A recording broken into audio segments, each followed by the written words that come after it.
So we're speaking about the time period that we're in now, which is the 3 weeks, which we'll discuss it. There's this group of holy women in Har Nof. You guys can join them if you want.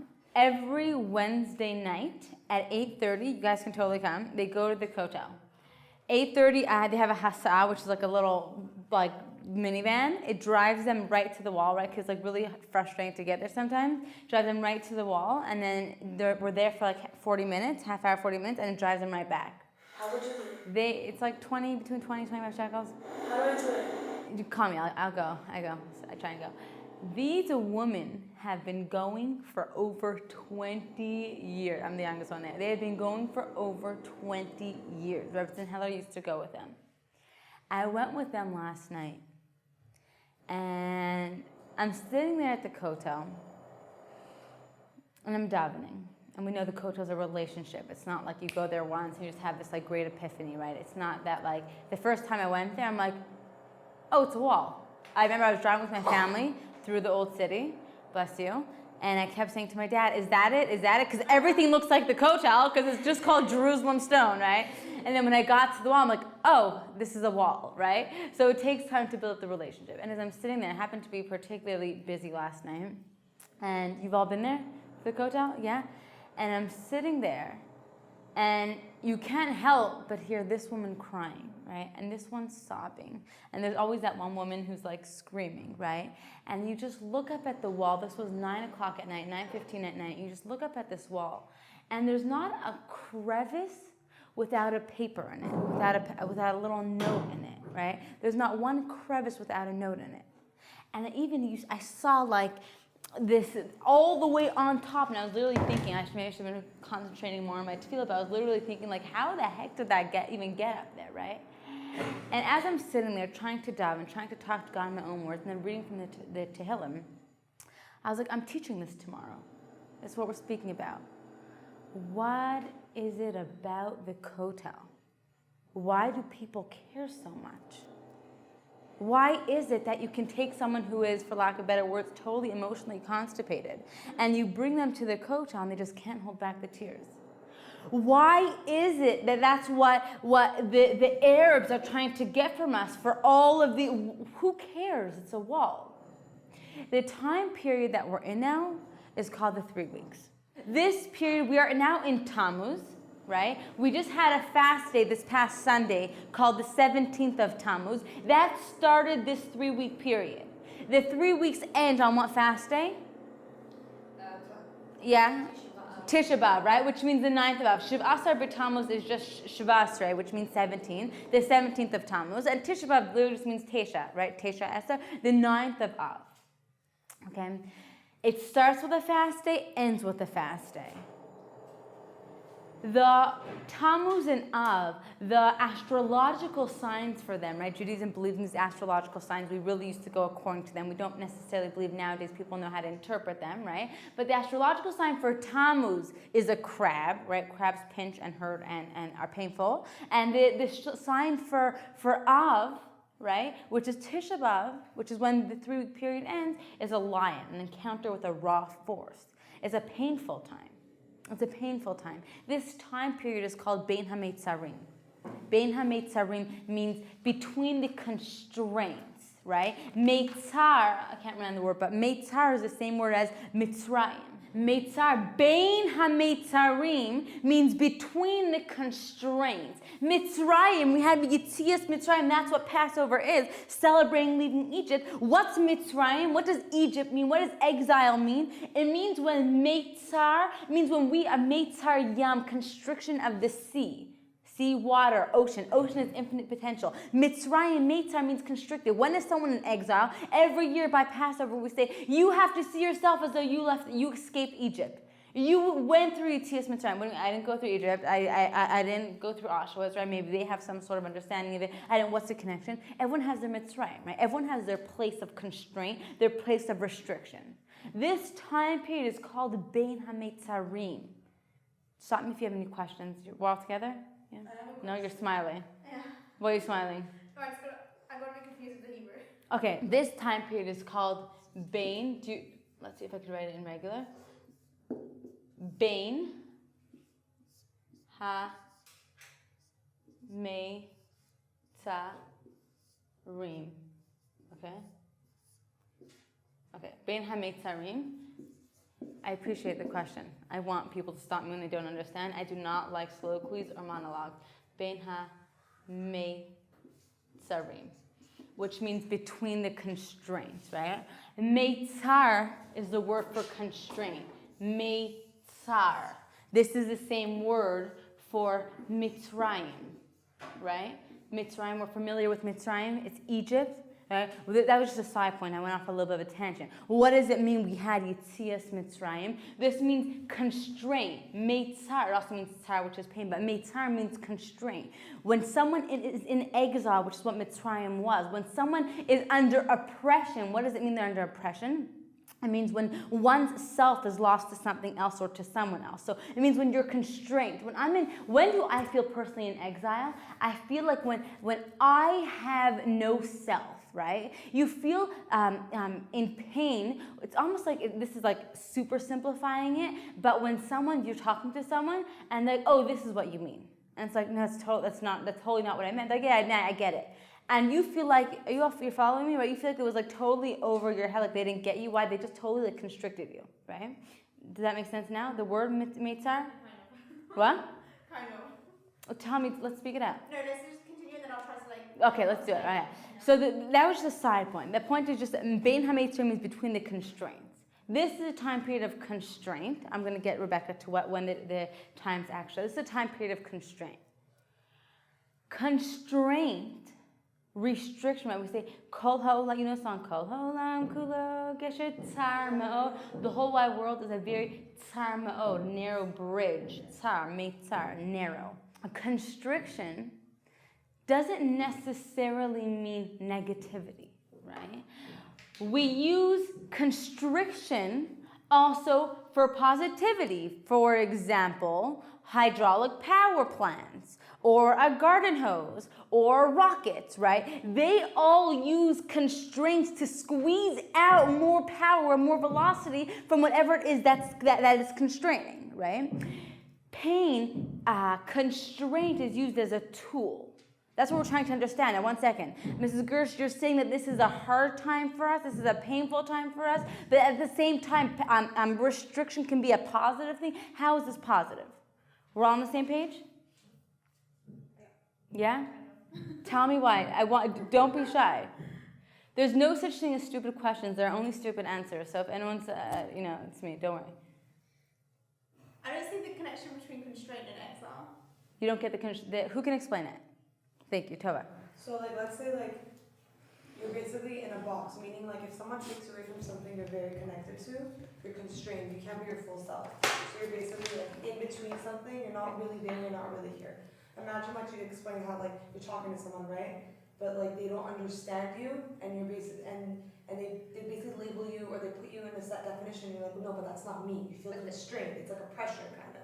You feel it's pressure, right? Yeah. It's pressure. Yeah, but they're So not even listening to you. So you're in a bubble that you can't get out because you can't be your... It's like when you're in a negative relationship with this guy, and one of the ways to know is a healthy relationship or is a not healthy relationship is, are you the best you when you're with him, and are you being your full self when you're with him, right? And when you're not, that's not a good aspect of a relationship, right? Mitzrayim comes from the word meitzar, which means constricted. Mitzrayim is Egypt, right? That's exile. Comes from meitzar, and yam means the ocean. What is an ocean? Have you stood at the beach on Tel Aviv beach or any of these beaches, right? Where's the end of the ocean? Do you see it? Right? The furthest you can see is the seashore, right? You just see sand on both sides, right? You don't see the end of the ocean, right? Why? Because a yam is infinite potential. The ocean is us. We are infinite potential. I can do whoever I want to be. When are you exiled? When am I in pain? When am I under the tutelage of something or someone? When they constricted that yam. When I am no longer an infinite potential, I have to be exactly who you want me to be, right? People think unity means conformity. It's not true, right? Unity is when we're all different aspects creating one big picture. Also, just to help, the whole point of bringing Messiah and getting out of exile is so you can be your full ultimate self. So when you can't be your full ultimate self because you're not connected to the temple, you're not connected to like Israel, you're not really one, you're gonna be constrained. So you're like your body. I'm You can't getting be that. Okay, we'll speak after class if it's not clear. Come to me after class if it's not clear. What is this 3-week period? I'll just draw this little. Wait, is this Mitzrayim completely with Mitzrayim? It's the same shorsh. It's the same root. So is it Mitzrayim like home? Home? By home I mean like Mitzrayim is like Eretz Israel? No. Mitzrayim is Egypt, where we were exiled for 210 years. Passover is celebrating, and Mitzrayim was like Auschwitz, right? Mitzrayim was when we were slaves to the Egyptians. So Mitzrayim means exile? No, Mitzrayim is literally a place called Egypt. When the Jews were in Egypt, slaves in Egypt for 210 years. Okay, that really was a side point though, I was just bringing in a connection. We have this 3-week period, starting with the 17th of Tammuz. This is the fast day, okay? You have 3-week period ending in the 9th of Av, or Tisha B'Av. I'll speak about what happened on these days. 3 weeks, the last 9 days, Rosh Chodesh Av, the beginning of the month of Av, which is next Friday. This is part of the 3-week period, but it's the 9 days right before Tisha B'Av, the 9th of Av. That's called the 9 days. The period just gets intensified. The mourning just gets intensified because it was closer to the destruction. So what happened on the 17th of Tammuz that started all of this destruction? Okay. 5 things happened on this day. Okay, let's just go through the basics. Number 1 is the 17th of Tammuz. The walls of Jerusalem were broken down. Which one? The walls surrounding Jerusalem. Jerusalem is a walled city. On the 17th of Tammuz. The whole Jerusalem or just the old city? That's why it's in Jerusalem. What? Right, I think it was just the old city. The old city was just Jerusalem. It's like less than Yeah, 50 years old. yeah. Harnof is less than 40 years old, 50 But years. even like, Yeah, even town became an extension. Yeah, it was just the old city. So it took them 30 months to break the walls down. On the 17th of 30 bucks? 30 months, yeah.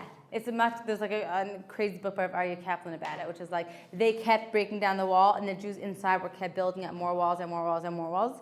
Okay, so the 17th of Tammuz, 5 things happened. 1, the walls of Jerusalem were finally broken down, which means the Babylonians were getting closer to the temple, right?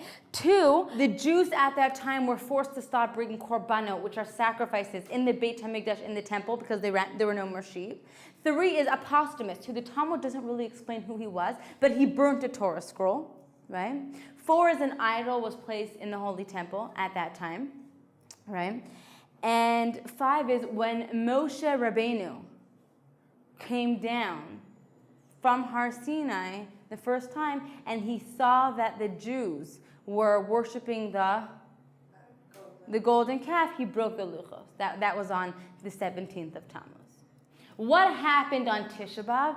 Tisha B'Av, what's the original reason why Tisha B'Av is arbitrarily chosen as the day of suffering for the Jewish nation? The temple was destroyed. Both temples were destroyed. What was the original reason? You were exiled? Oh, see, that's what I'm talking about? No, that's why the temples were destroyed. Why is the 9th of Av chosen as the day of destruction for the Jewish nation? Because the temples were destroyed then. Why? Why did God choose both temples? Was it a coincidence that both temples were destroyed on that day? And how many years apart that day? How many years apart? The first temple, about 270 years. It's the same day? The same day.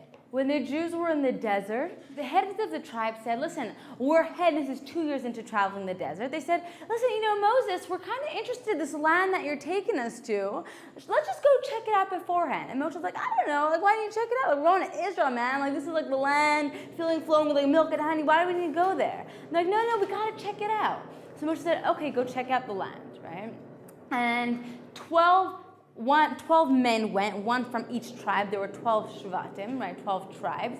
And they came back. They were there for 40 days. They came back, and what did they say? They gathered the entire Jewish nation and said, everyone come back. We got a report from what happened there. This is a much bigger story. I'm rushing through it.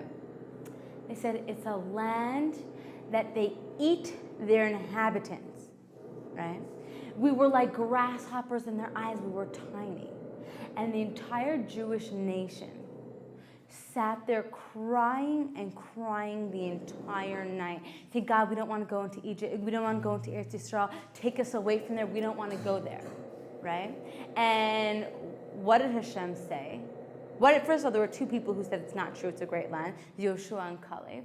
And God said, if you don't want to go into this land, then I will make sure that you will go to every other land and see that that's not your place. This day, the day that the Jews started, were complaining and crying, right? It wasn't so much the sin of the spies who were complaining about the land, it was the Jews' reaction to it, right? They got so emotionally wrapped up. I don't want to go to this place. God just took you out of hell, right? You don't want to go to this place. So God said, you will go to every other land and see that's not your land, right? See, that's not the place where you go to. And that's what was the original sin, which is why they traveled in the desert for another 38 years, 40 years altogether, for the 40 days they were there. This time period, what are some basic customs? Then we'll go forward. Ask your local Orthodox rabbi, right? The 17th of Tammuz is a fast day. The 9th of Av is a fast day. There are 6 fast days that we have on the Jewish calendar. There are only 2 that are from the Torah. This is one of them. It's a very serious fast day. Practically, that means that if someone is pregnant or nursing, the rabbis usually say, don't even try and fast, right? Like, don't try and fast. Yom Kippur and Tisha B'Av, they say, try and fast. Obviously, if you're not well, eat, but try and fast. They're pretty serious fast days, right? So the customs, ask your local Orthodox rabbi, but the basic things are this is more of a time of cautiousness for the Jewish nation, right? Besides for the temples being destroyed, besides for the Torah scrolls being burnt, right? Every year there are tragedies on or around this time period. In the 13th century, the Jews were expelled from England. In the 14th century, from Spain. In the 15th century, Queen Isabella and Ferdinand, right, expelled all the Jews also, and they had to leave. They had 4 months to prepare. The last day they had to leave was Tisha B'Av. There was the mass deportation from the Warsaw Ghetto to Treblinka on Tisha B'Av. Germany declared war on Russia, which started World War I, on Tisha B'Av, which eventually led to the Holocaust. Every year, 2 years ago, the 3 boys who were missing, you know what I'm talking about? The 3 boys, right? Like tragedy, right? For 12 days, we had no clue where these 3 boys were. If you can say, thank God, at least they weren't held captive for 12 days, right? They were unfortunately killed right away. And that was around this time period. Every year, there are tragedies during this time period. In the Catskills, we don't need to speak about all the tragedies. There's enough tragedy. Look in the world today, right now, right? There are enough tragedies going on. We don't need to speak, but we don't need to add negativity. However, it's a time period of cautiousness and mourning, which is why we don't listen to music during this time period. Okay, this is not halachic ruling. I'm giving you the general overview. Ask your local Orthodox rabbi or Rebbetzin what you want to do, right? But we won't listen to music during this time period. There's no weddings during this time period. The 9 days, it gets intensified. The 9 days, Ashkenazim don't eat meat for 9 days. Sephardic too. Sephardim don't eat the week of. It's called Shavua Shechalbo. We eat on Shabbos also. I used to be Sephardi. I married Ashkenazi, which means that, I know, can you believe it? My brother didn't speak to me for quite a while after that happened, but it's good. He gets along with my husband. Sephardim have what's called Shavua Shechalbo, which means the week that it falls out on, which means Ashkenazim hold all 9 days. These laws apply, which are no swimming, no alcohol, like no wine, no meat, no haircuts. Ask your rabbis. I think also There are some laws that apply for Sephardim that are only the week of. The whole point is that it's more of a cautious time period. Some people try not to fly during this time period. It's more of a cautious time. When someone's parent, God forbid, we should never know, no one should ever know, passes away, there is a mourning process.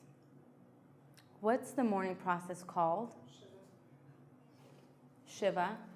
After the Shiva, what do they have? Before the year? That's what they say, 30 days, right? Shloshim, which literally means 30. And then we have a minion at the top.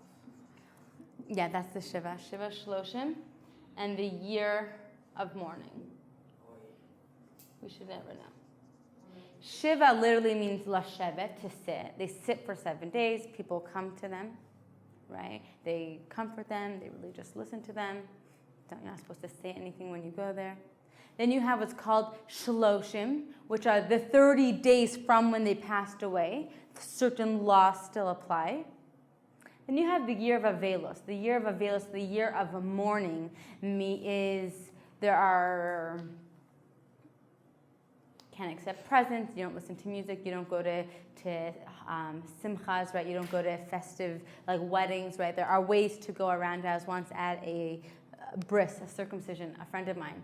And this girl came up to me, a friend of mine who was there, and she said, with a garbage bag, and she's like, I'm the cleaning lady, can I take your plates? I thought she was joking. I'm like, no, thanks. She goes, no, really, I'm acting as a cleaning lady. She obviously wasn't the cleaning lady, but her mother passed away that year. And to go to this simcha, right, to go to this bris, the way that she got around it was to be a worker there, right? I've heard of this. Yeah.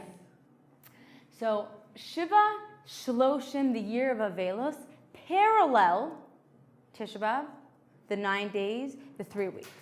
Okay? Tisha B'Av, the 9 days, the 3 weeks. Right? There are many customs that are similar, many halachot that are similar. What question do you have? How was that? How is it parallel? Meaning the intensity of it. Tisha B'Av is really intense. The 9 days, it's still really painful, but it's like weakening almost. And the 3 weeks are more broad. Makes sense? Any questions? Malki, any questions? No, And- I know the answer to this one. You know the answer to this one? So what's the question? Don't tell us the answer. What's the question? The question is why the order is reversed. Yeah, thank you, right? Why is the order reversed? Why is it that Shiva, which is the most painful right after someone passed away, that's Tisha B'Av? Shloshim, a little bit less, that's the 9 days, right? And the year of mourning is the 3 weeks. But we first have the 3 weeks, and then we have the 9 days, which is getting more intense, right? You get a bit more. Then you have Tisha B'Av, which is like, right, you sit on low chairs, the lights are dimmed, you hear Megillas Eicha. Eicha means how, from the same words, Ayeka, where are you, right? Written by the prophet Yirmiyahu, Jeremiah, right? Why is it in reverse? Yeah. Is it because it's harder time connecting to it? That's the answer. Thank you. Elaborate. Meaning like we have to work up to it because with a parent it's much easier. Like you see them every day in your life. Connect them. It's something we feel the loss. But since we're in exile, we don't feel connected. I guess because we're constrained. That's the answer. What does that mean, Tess? What does that mean? Make it more real. Well, you need to build up your needs, like get in the mood or something. Get in the mood. Yeah. Like dim the lights. When a parent, thank you, Tova. Beautiful. When a parent passes away, we should never know of such a thing, right? But I won't say amen. We should never know of such a thing, but no one has to go up to the son or the daughter, if God for a spouse passed away, and say, do you understand how painful it is? You don't have a dad. You don't have a dad anymore. It's like, really? Oh, I didn't realize it. Really? Right? I didn't realize it. You don't have to tell them that, right? You don't have to go up to the siblings and say, do you know what it means? He's not going to walk you down the aisle. Do you know what, right? You don't have to tell them that, right? They know that, right? They first have the intensity. They know how painful it is. They know what they lost. And then slowly, as time passes, it doesn't get easier, it gets more manageable, right? But what happens if someone's dad passes away before they were born? What's that mourning process like? It's a whole life. I don't know if you know anyone who's happened to, but it's a very tricky, emotional tug of war. What do you say, Tova? It is one thing I agree. Because like it's like they still have that lack. It's still something they're lacking and they feel it every day. Like I have a friend who her father passed when she was 2, she doesn't really remember it at all. Like, but like there's still a lack there. There always has been a lack there that you just can't replace.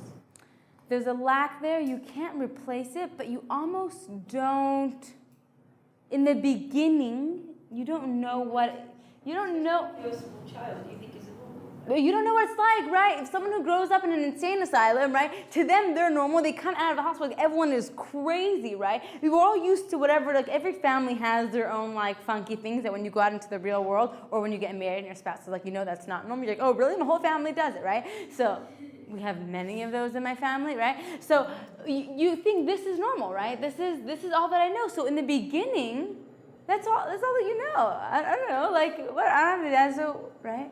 When he's 1 year old, he doesn't understand.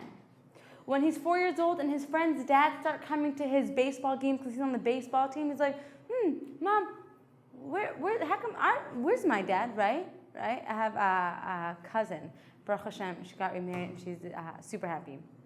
But it was a tragedy. It happened in Toronto. When I used to live in Toronto, she was 6 months pregnant with their second child. They were married for 3 years, and he was driving to shul one morning, and the sun was blinding, and he got into a train accident. A nace happened. His car got totaled. Beautiful Chabad family, but his car got totaled. His tefillin were perfect intact. His tefillin and tefillin bag weren't touched. It was a crazy story. Anyway, but they had a child. This was their second child they were pregnant with. And the son used to tell me when he was like 2 or 3 when this happened, he said, my tati's in the Himmel with Hashem. Himmel means heaven, with God. That's what he used to tell me. He's a child. He doesn't really understand. All he knows is his mom said, where's dad? He didn't come home today. Oh, he's in the Himmel, right? And that's when he even had a father. He knew what it was to have a father. So when he gets 4 years old, he started seeing his friends, they have dads, right? And then when he starts bar mitzvah, it's like, everyone's dads are like teaching him how to read from the Torah, or right, and then he gets to meet. And the older that he gets, he starts meeting people. Oh, you're so and so. You're. Let me tell you what kind of person your father was, right? And he has this whole emotional process that he's going through, and only when he's 20, 25, whenever he decides to wake up and realize what it is that he's missing, he's like, I need to mourn, right? People have that other ways in the relationships in life with their parents, and not in an actual mourning way, but emotional mourning over certain relationships, right? Only once he actually realizes, what is it that I missed? This is what I missed. Now I need to sit Shiva with my father. Now I need to sit Shiva with my father. Right? So us, who we have, it's such a far-fetched concept. I remember I worked upstate New York one summer, and I was on Tisha B'Av, and they were reading from this Megillas Eicha, and these Israelis who were working there with me this summer, they were like crying. I guess they understood the Hebrew of it. I had no clue what they were saying. And I'm like, what's the big deal, right? What does it mean to mourn a temple? What does it mean that, this time period, we're not listening? My daughter, every morning, she wakes up, she says, Mommy, Mima, they call me, a mix of Mima and Mommy and Ima, right? Mima, could you put music on? I'm like, come here, we're waiting, we don't have a base marriage, we're not listening to music now, right? Why? What does it mean we're not listening? Who cares? We don't have this temple. What did the temple mean, right? What does it mean, the temple? We don't have a temple. Right? Why is it in reverse? Why do we first have the 3 weeks? Because we're just growing up and saying, what is this thing called the Beis HaMikdash? Why is it that these women for 20 years, they're going to the kotel every single Wednesday night, rain or shine? What is it that you have these old women who sit at the kotel day and night? Right? Why? And then you get to the 9 days. You start learning, now I get it. This is what it was like with the Beis HaMikdash? Then you say, I now need a Tisha B'Av.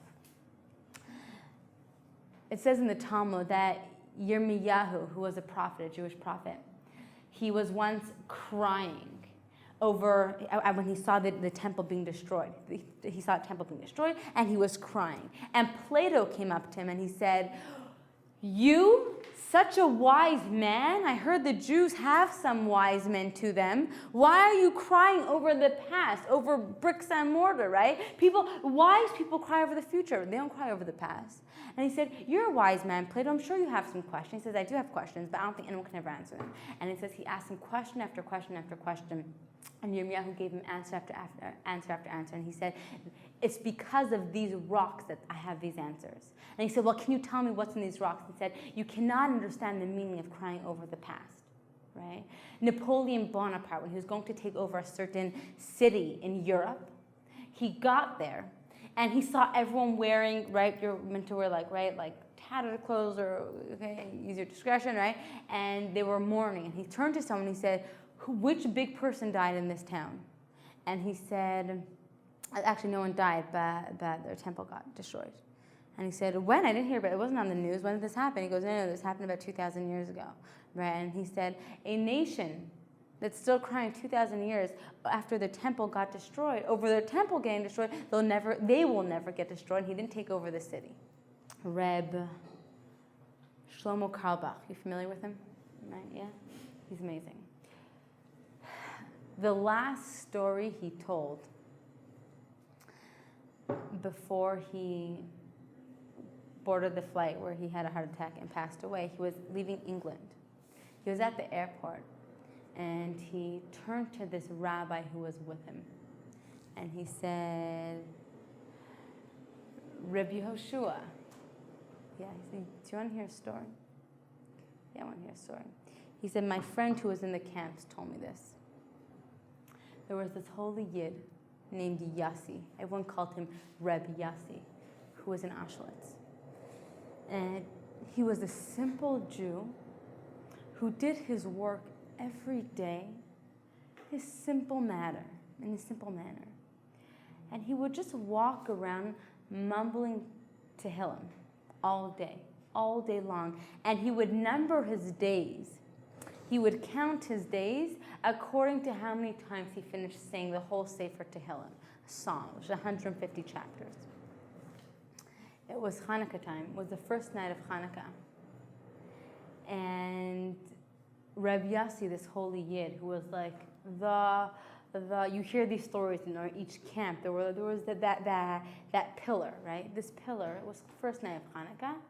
And he scrapped together a few pieces of something, and he lit the Hanukkah candles. And right then, the Nazis, Yamach Shema, may their names be erased, barged into the room, and into the barracks, and they said, whose candles are these?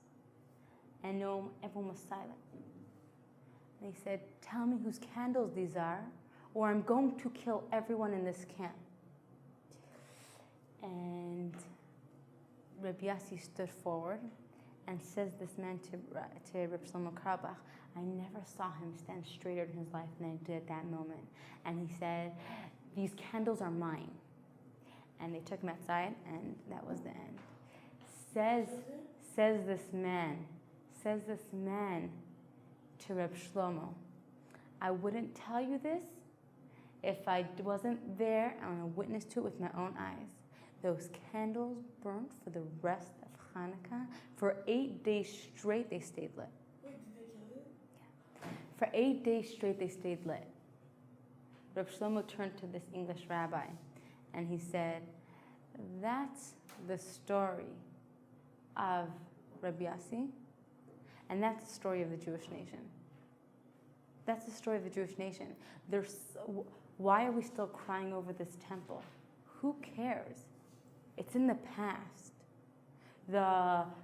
Unfortunately, everything that's going on in France now, we'll end with this. And one more thing, actually. The French PM or whoever it was, he came out yesterday and he said, we're going to have to basically align forces with Israel to learn from their anti-terror, basically how they combat terror, right? Like the world is finally waking up, but Israel actually is dealing with terrorism, right? And that's what's on the front page, right? When one Jewish person does something, it's on the front page. We are less. A friend of mine, her husband he's a big businessman. He asked his secretary one day, how many Jews she's non-Jewish, how many Jews do you think there are in the world? She said, I don't know, maybe about 2 billion. And so he thought, like, maybe she's not, what? Yeah, they have this misconception. Yeah. So he said, so he said, maybe she's like, wasn't on there. So you're like, well, how many people do you think there are in the world? She's like, about 6 billion, right? There's 6 billion people, 7 billion people in the world, right? About 7 billion. So he's like, you think there are 2 billion Jews out of 6 billion people? She goes, I guess that is a lot. I don't know, maybe 500 million. We are 12 or 14 million Jews in the world, right? Less than 1%. Less than 0.1%, right? But our flame never goes out. What does it mean? Well, this will finish. What does it mean that we're crying over the base of May? What does it mean this 3-week period that we're mourning and there's something sad that happened? Make it unique and personal to you. What do I think when I think I want the base of Mikdash? I want this temple. I hate that word, this temple, right? I want this place. It means I want clarity. You would go to the rabbis who had prophecy.